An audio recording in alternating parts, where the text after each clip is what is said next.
Hello, welcome to a short MCP video. We're just going to do a little bit of a recap of a tournament I did last weekend. So we went to the Nations Team event, which was on Saturday, and on the Sunday there was a singles event, which we played in. So I played Hellfire at the Nations Team event, and then on the Sunday I played X-Men. So this was my list for this event. It was a fairly standard Storm X-Men list with Storm, Nightcrawler, Logan, Beast, Domino, X-23 as the affiliated models, and then Toad, Lizard, Dr. Voodoo, and Crimson Dynamo. So this is pretty unexciting and vanilla Storm list, but I think it's still a fairly template and good version of the list. Obviously, when the new models come out, it's quite tempting to experiment with those, but I think this is possibly one of the stronger versions of the list, just using older models.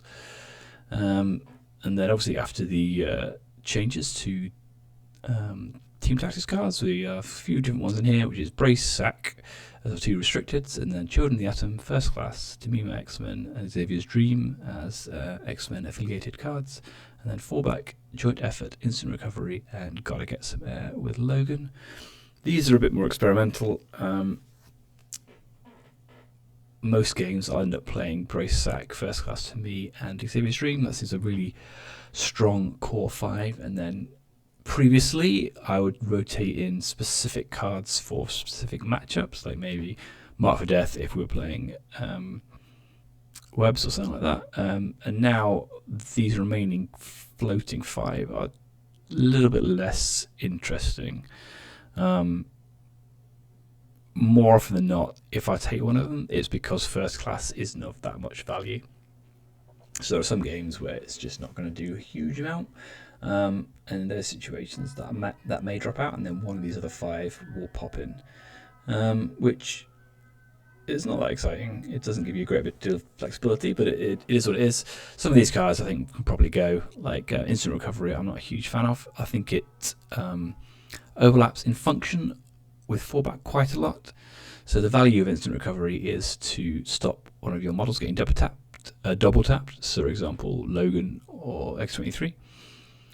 So you get hit once, you heal back a bit more, and then you try and survive the second hit, which is in function basically the same as fallback. Fallback is designed to, you take one hit, you fall back out of range of the second hit, and you don't die to it, is the use case when you would try and use that card, which obviously is a lot better than Instant Recovery, because one, you can use it on all of 10 of your models, not just the 2 in this case, or 3, sorry, with Lizard. And the other thing is you can use it to guarantee not dying. So you don't have to, you can use it to get cover, for example, but more often than not, you'll use it to move out of range of the second attack and guarantee that you won't take it. And this is an open information game, so you can use the card only when that would happen. So you can save it for a time when that would happen.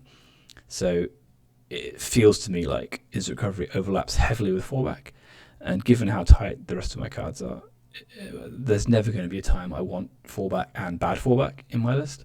So this is probably going to go, and we'll put something else in. Maybe just Recal. I mean, Recal's going to be better than this. And then we've got the Crisis. So we've got Mutant Madman, Spider Portals, Sword Base, Mutant Extremists, Target Senators, Scrolls, and Paranoia. So I'm fairly happy with most of these. Obviously, Madman and Portals are very standard for X-Men. Pay to flips, we like those. Paranoia and Senators are great for X-Men, particularly I think with Voodoo. It works very well with Paranoia in X-Men. And Senators, I think, is the best mission now for X-Men. We've got a lot of ways to do turn 1 movement shenanigans to try and abuse that, and Nightcrawler in particular is a fantastic model on Senators. He bypasses all of the restrictions, well, only being able to move once, because he is a model that basically never takes move actions, so he can just pop around the board, do all sorts of silly things, and do well. Scrolls is good. We have ways of trying to grab opposing Scrolls and do cool things on that. I think Spiders is another option. I like Scrolls at the moment because it's even, so when you're giving away priority, you're not going to go 3-2 down on extracts. Sword Base is the interesting one for the secures. the reason I like it is because it's another pay to flip and another aggressive pay to flip that you can try and blitz early and try and get up on in the victory points. I find Meteors is a lot more fighty. It's just a brawl in the middle mission, and then I think the pay to flip aspect of it is secondary to just the shape. So in the end, you don't end up fighting. I think it's more of a mission for people running sort of Dynamo or fighty versions of this list, and this is more of a trying to score fast list with the inclusion of Voodoo and Toad. So yeah, it can backfire. It did backfire in this event once, but I think that's relatively rare. Looking at my statistics, Sword is the secure that I have the highest win rate on, just globally, not just with X-Men, but of all the secures in the game, this is the one I win the most games on. So, I mean, sometimes it blows up and you lose a loads of coin tosses, but I think in general I'm reasonably happy with it at the moment. That may obviously change if I end up getting too many researcher games. So yeah, we went into this list, this tournament with this list. I think the key part is having a two-threat. Toad is the one I've got. It's not guaranteed you can use other models there, but the ability to go wide, I think, is one of the key factors of this list. Being wide on page flips is a huge part of what works when you're going on page flips, getting the last activation to flip a secure and try and break parity in that regard. And also it's really good with Xavier's Dream. The wider you can go, the more points of power you have to put into Xavier's Dream and keep that going along. So we'll have a quick look at the games that we played. So as you can see here, I went 3-1 with this list. Game 1 we played against Inhumans on Superpower Scoundrels and Scrolls. This is a very interesting match. It was very cagey at early turns. I was trying to avoid too many Inhuman shenanigans early game, and I think one of the key parts of this game was that I managed to get a 6-wide team in at 20, and my opponent Andrea had a 5-wide team. He had both Namor and Black Bolt, and that was very scary, and they did a lot of work, but in the end, just to have being able to have last activation and do things like double move Beast and throw someone off a point, or double move Logan to throw someone was the key part of that, and eventually I managed to win out on the secure part of that, while sort of trading extracts back and forth a little bit. Second game was against South Ventu, one of the Italians who'd come over for the Nations event. This was fun because we'd actually played previously on the Saturday in the teams event. So this is 2 games in 2 days against a lovely Italian guy I had not played before. This one was against Defenders, and it was I got my Senators against his Mutant Madman, which is obviously a very good draw for the X-Men. I've actually recreated this game a little bit, so we can see what's going on here. So this is obviously the terrain's different, but this is vaguely what the game looked like at the end of round 1.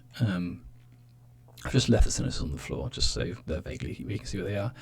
And this is what happened. We sort of traded back and forth on the Senators, gone 3-all as you would imagine, and then I've ended up with both my Nightcrawler and my Beast on my opponent's Madman, and managed to flip both of those. The Beast started somewhere over here and then moved once, moved twice, and with First Class was able to flip both. And this is just meant as an example of the sort of things that I'm trying to go for when I'm playing X-Men, which is just try and hit VPs as early as possible, even if it means putting your models in aggressive positions. The thing about it is, if you're aggressive with everybody, then they can't just kill them all at once. If I just put one of these models up, then that person will probably get splattered, but having 2 of them up meant that only one of them is going to go down. And with Xavier's Dream, you can sometimes avoid that as well. So what happened in the end here was Nightcrawler moved Bamp to hit Black Panther to land here and flip this point. And then he put a couple of damage into there. So Bast attacked Nightcrawler, put some damage in, but didn't daze him because he's got 6 health. and then in the next activation or later in the turn, Nightcrawler was able to daze Black Panther. So you can be aggressive with this in terms of the damage and attrition as well as trying to score high. But as you can see, the scoreline is 7-3 at this point. And again, because I'm 6 wide and my opponent's 5 wide, it gives me more opportunities to try and keep flipping points with the last activation. So just a general trick, or the play pattern on paid flips is that if you can be wider than your opponent, they will move model and try and flip a point, and then you can just follow that movement with whoever's close by to just try and unflip whatever they've done. And also, like, they've got attrition models here, and they're trying to kill you, but they can't ignore this point here. They're going to have to try and flip it with somebody, which means making a move action, which of course any move action is not an attack action, which means that you are dying less often.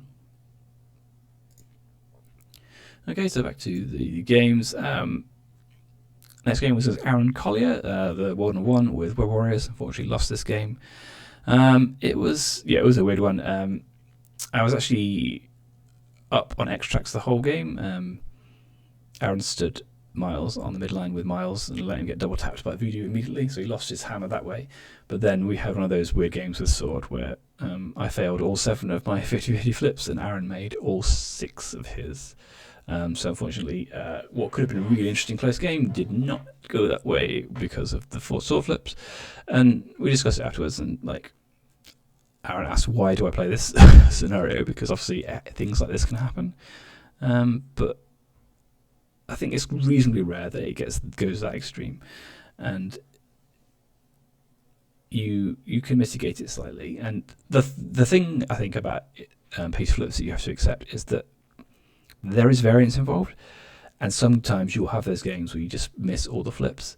But just because you don't play pay to flips doesn't mean that you remove variance from your game plan.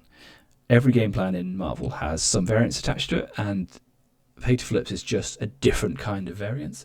It's not an additional kind of variance, is my thinking on it. So whilst you're introducing variance in terms of the pay to flip role, you're also reducing variance or gaining advantages in other areas of the game.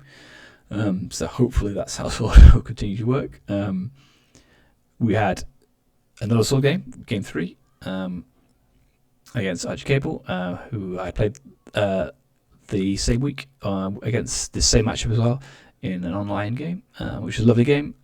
Actually a really good player, and he gave me a really tough game. And again, I think it was he did a really cool custom upgrades on Mysterio and just absolutely annihilated my Logan. He just died horribly. But in the end, I just managed to get a lot of attrition in with X-23 and just take some activations away on the final turn. So this is actually a really close game. And I think X-23 hit quite hard in one of her activations. And if she doesn't, I think potentially I lose this game. So the scoreline doesn't really reflect that. Obviously with pay to flips, like if you have the one good turn and finish the game, then you score all the points at the end, which doesn't really necessarily reflect what's gone on. But generally fairly happy with the list overall. It's doing fine. It's super aggressive in terms of trying to score points early. That's the plan with this Storm list, I think. I know that some other players are trying to play a bit more of a grindy version with Ultron and Age of Ultron and Exceptional Healing previously. Just trying to play slow missions, grind people out, just be sort of unkillable. Obviously those cards have rotated now, so that cannot happen. So this is the kind of Storm list that I would expect to be playing in future. I think Voodoo is one of the key players in this. Steals are obviously very important when you're playing a scenario game. And Voodoo is excellent because he takes advantage of the hop really, really well. So even though he's paying a power for it, he gets power so quickly that he can sort of benefit that. And you only use it when you're getting an action back from it. So you would, or you already have all the power you need. So you typically hop in order to get 2 attacks rather than 1. And the chances of Voodoo returning 1 power from one of his attacks are so high, with the chances of either a skull or a wild or a damage, that generally there's never a downside to it. Dynamo is just a model for E shapes, just to try and investigate those shapes a little bit. He's just one of the best models on those E shape maps. So he didn't come out, he doesn't come out very often, but when we get those things, we try and use him. Lizard could be anything. It's just another 3 threat. I like to have the option of having we going wide as often as possible. That means we need quite a lot of 3 threats. This could be anything. It could be Iceman, could be Shadowcat, could be Zemo, could be Proxima. I go back and forth on this spot quite a lot. I use Lizard a lot because if you're trying to be aggressive, grabbing extracts and things, having a model that is just really, really tanky is a great thing to have. Obviously, he's a lot less proactive. So his downside is when you start to fall behind or things go wrong, his ability to try and fix the game plan for you is a lot less than someone like Logan someone like Zemo, for example. But this is one of the key parts of any list, any squad pick, is that you need to pick the models for the right game. So, for example, in the last game against Archie, I didn't take Lizard, I took X-23 because I felt like I was going to be under pressure and at some point I would need to be proactive and kill models, and that is exactly what happened. The game would have been lost. If I had taken Lizard in that game instead of X-23, I would have lost that game, I would imagine, because he would not have had the punch to try and take out. In the end, she took out Dr. Octopus and Kraven in one go. They had a bit of chip damage into them already, but she took 3 or 4 health off of both of them in one activation with Frenzy and Spenders and stuff, which is something that Lizard just would not have been able to do, starting from 2 or power or whatever. So there's the kind of decision you need to make.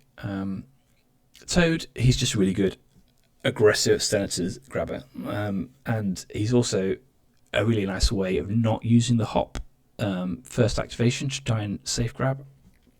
So now the hop costs 1 power. I'm much less keen on using it first activation to try and just safe grab an extract. That doesn't seem like a hugely good investment. And Toad's a model that you can just go grab an extract and save the hop to do something much more aggressive and try and pressure your opponent rather than just retreat with it. He also saves. He also gets around terrain quite a lot. Lots of maps, particularly on TTS, have like annoying bits of terrain that you can't do normal 1 moves to get to places. And Toad sort of gets around that a lot. He also has really good synergy with Xavier's Dream. He's basically an unkillable safe grab with Xavier's Dream, because even if your opponent comes up and one-shots him, you can Xavier's, but leave him with 2 damage to Slippery away. So it's a really nice little combo there. That means you just guaranteed to not lose that extract, at least round 1. Obviously, when you lose Xavier's Dream, that's not a great trade, but it's a small consolation, I guess, that you don't lose the extract to. I think that's about it. That's just a quick little summary of the event. I'm just talking through my list a little bit, hopefully with a sort of some use, and see you again next time.